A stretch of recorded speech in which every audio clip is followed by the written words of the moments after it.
मुस्लिम league की history के अंदर शायद ये पहली मर्तबा है कि मुस्लिम लीग ने जुल्म के आगे, जबर के आगे, हुकूमत वक्त के आगे झुकने से इनकार कर दिया, टूटने से इनकार कर दिया। तो ये तो एक तारीख़ी नाकामी है जो इमरान खान को और उसके सारे हवारियों को फेस करनी पड़ी। इंशाअल्लाह ताला आगे भी नाकाम होंगे। लेकिन मैं एक और बात बता दूं कि मुस्लिम लीग नून एक वो जमात है जिसकी जड़ें हैं आवाम के अंदर। उसमें ये अफजल खोखर साहब और सैफ खोखर साहब जैसे वफ़ादार मियाँ साहब के बाएतमाद साथी भी हैं। और मुस्लिम लीग नून की पूरे पाकिस्तान के अंदर बहुत मजबूत जड़ें हैं माशाल्लाह। लेकिन तहरीक इंसाफ का ऐसा कुछ नहीं है और वो एक वन मैन शो पार्टी है।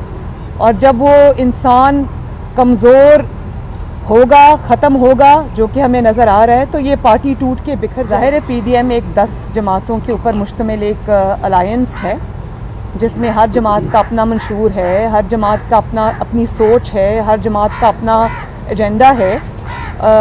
लेकिन मैं ये समझती हूँ कि मिसाली इस वक्त जो है वो कोऑर्डिनेशन है।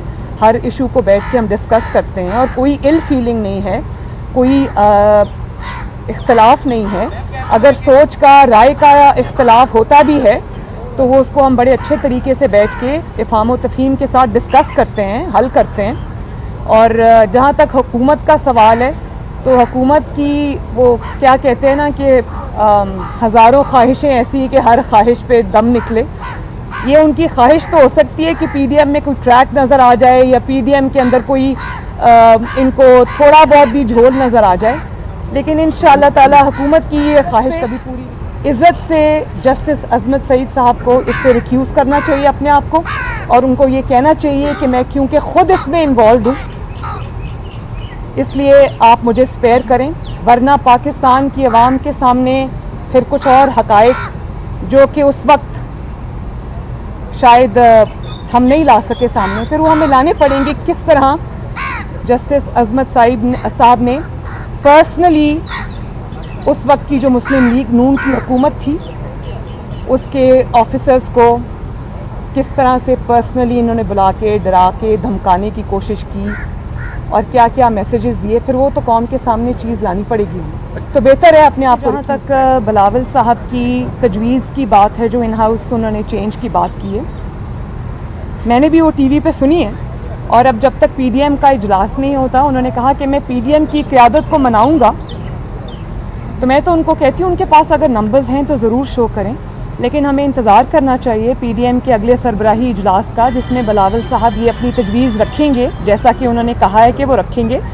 तो जब वो ये तजवीज़ PDM के सामने रखेंगे तो ये डिस्कस भी होगी वहाँ पर जो PDM की सारी जमातें डिसाइड करेंगी वो आप सबके सामने आ जाएगा।